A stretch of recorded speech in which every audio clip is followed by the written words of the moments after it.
Oke, Assalamualaikum warahmatullahi wabarakatuh. Jumpa lagi di channel Halo Mahasiswa. Nah, konten kali ini saya akan fokus untuk menjawab pertanyaan-pertanyaan terkait KIP kuliah yang sering kali ditanyakan kepada pengelola beasiswa di perguruan tinggi atau ya kepada rekan-rekan yang lain. Oke, di sini saya ambil 10 pertanyaan dan akan saya jawab dalam konten ini. Jadi siap-siap untuk mendengarkan dengan teliti. Mungkin teman-teman juga memiliki pertanyaan yang sama. Pertanyaan yang pertama, anak saya punya KIP nih, itu bisa langsung jadi penerima KIP kuliah nggak?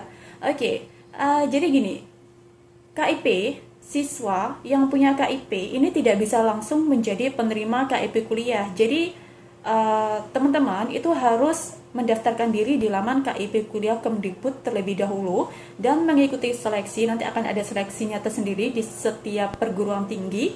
Nah, dari situ nanti siapa yang layak baru nanti akan ditetapkan seperti itu. Jadi nggak bisa tiba-tiba gitu ya. Jadi harus mendaftar dulu mengikuti prosedur yang berlaku. Lanjut di pertanyaan yang kedua.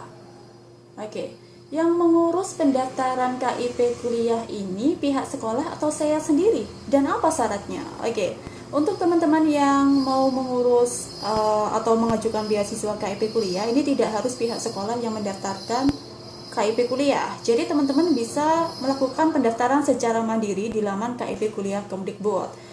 Mayoritas teman-teman yang mengajukan KIP kuliah itu melakukannya secara mandiri. Jadi teman-teman tidak harus menunggu pihak sekolah. Jadi ke pihak sekolah itu kalau misal nanti ada data yang mungkin teman-teman perlu kepastian kayak NISN, NPSN itu perlu dikonfirmasi ke sekolah, baru nanti ke sekolah menanyakan pastinya itu kodenya apa kayak gitu ya. Terus apa syaratnya? Nah, syaratnya ini saya akan kasih tahu yang poin pokoknya yang penting banget itu.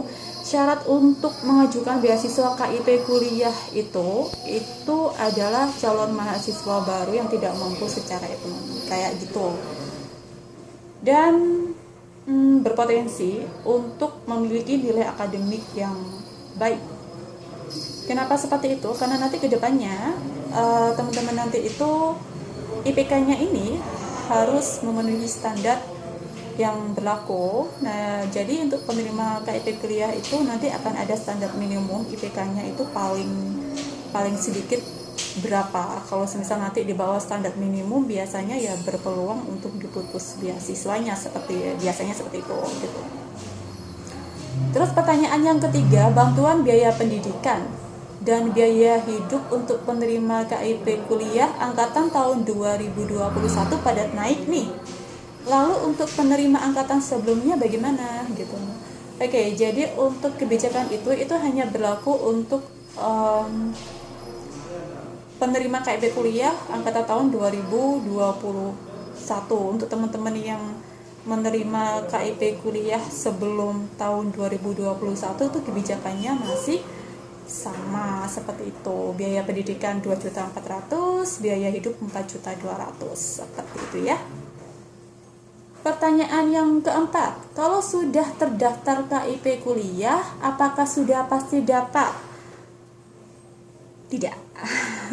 Jadi teman-temannya udah mendaftar KIP kuliah di laman KIP kuliah Kemdikbud dan udah milih seleksinya, jenis seleksi udah dipilih, tujuan kampus yang dituju itu udah dipilih segala macam. Ini tidak menjadi jaminan kalau teman-teman ini sebagai udah pasti jadi penerima KIP kuliah. Jadi semuanya ada aturan mainnya, ada seleksinya sendiri, ada hal-hal tahapan-tahapan yang harus diperiksa lagi sampai nanti pihak perguruan tinggi nanti memutuskan terkait siapa-siapa yang layak sebagai penerima KIP kuliah. Jadi tidak otomatis jadi penerima KIP kuliah. Teman-teman baru daftar aja di laman KIP kuliah, oke? Pertanyaan yang kelima, Kak, bagi mahasiswa yang sudah semester 2 dan semester seterusnya, apakah bisa mendaftar KIP kuliah? Teman-teman, KIP kuliah itu diperuntukkan, kalau sejauh ini ya, untuk KIP kuliah ini kan baru jalan tahun 2020, sebelumnya bidik misi nih. Karena ini yang tanyakan KIP kuliah ya, KIP kuliah itu sejak tahun 2020 kemarin ini tidak ada ceritanya yang angkatan ataupun yang semester 2 dan seterusnya ini bisa mengajukan KIP kuliah. Untuk teman-teman mahasiswa ongoing ini, kalau misalnya kalau soal peluang dia bisa menerima beasiswa KIP kuliah, ada sebenarnya. Ada. Jadi ini sifatnya bukan mahasiswa KIP kuliah tahun ajaran baru atau angkatan baru, tapi sifatnya adalah KIP kuliah pengganti. KIP kuliah pengganti ini baru bisa ada jika ada mahasiswa penerima KIP kuliah yang diputus beasiswanya. Seperti itu. Dan akan dibuka jika memang dari pemerintah ataupun mungkin Kemdikbud, LLDikti itu membuka peluang tersebut dan pihak perguruan tinggi diperbolehkan untuk mengganti.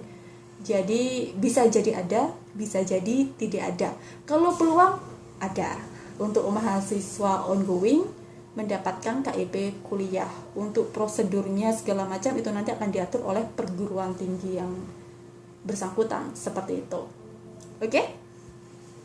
Pertanyaan yang ke-6, saya sudah daftar KIP kuliah, tapi saya salah dalam memasukkan NPSN sekolah ketika baru daftar. Jadi malah sekolah lain yang di verval biografi KIP-nya. Bagaimana cara merubahnya kembali NPSN-nya? Oke, gimana caranya merubah NPSN yang sudah terlanjur salah saat mendaftar di KIP kuliah? Nah, ini buat teman-teman, ini memang ada beberapa yang kasusnya seperti ini. Coba nanti teman-teman minta tolong ke pihak pengelola beasiswa di perguruan tinggi yang teman-teman tuju. Biasanya kalau dari sistemnya, dari SIM KIP kuliahnya teman-teman itu nggak bisa, dari SIM KIP kuliah tingkat PT itu bisa ngebantu ngerubah data yang salah, seperti itu ya. Terus pertanyaan yang ketujuh, kalau mau daftar KIP kuliah itu waktu masih sekolah atau sudah lulus ya? Untuk daftar KIP kuliah yang pasti teman-teman itu harus udah menyelesaikan ujian akhir sekolahnya. Untuk ijazah mungkin memang belum keluar, itu nggak masalah, yang penting nanti bisa diganti SKL, surat keterangan lulus, surat keterangan lulus sementara atau apa dari pihak sekolah yang udah sah legalitasnya, seperti itu. Jadi itu bisa menjadi pengganti ijazah sementara kayak gitu ya, sampai ijazahnya itu keluar, sementara pakai itu dulu, nggak masalah. Kalau masih kelas 2 ya nggak boleh ya. Kalau masih kelas 2 SMA, yang jelas udah selesai kelas 3-nya, udah ujian segala macam, udah dapat SKL dari sekolah ya. Terus yang ke-8, daftar KIP kuliah ini apa harus punya kartu Indonesia Pintar ya Kak? Jadi untuk daftar KIP kuliah, jadi teman-teman tidak harus punya KIP. Kan ada beberapa standar prioritas nih buat mereka yang punya KIP, punya KKS, yang bla bla bla yang di konten yang sebelumnya, nanti coba dicek. Itu nggak masalah kalau teman-teman nggak punya KIP untuk daftar KIP kuliah, itu nggak dipermasalahkan. Yang penting teman-teman itu tidak mampu secara ekonomi dan dibuktikan dengan dokumen yang sah, seperti itu ya. Ke-9,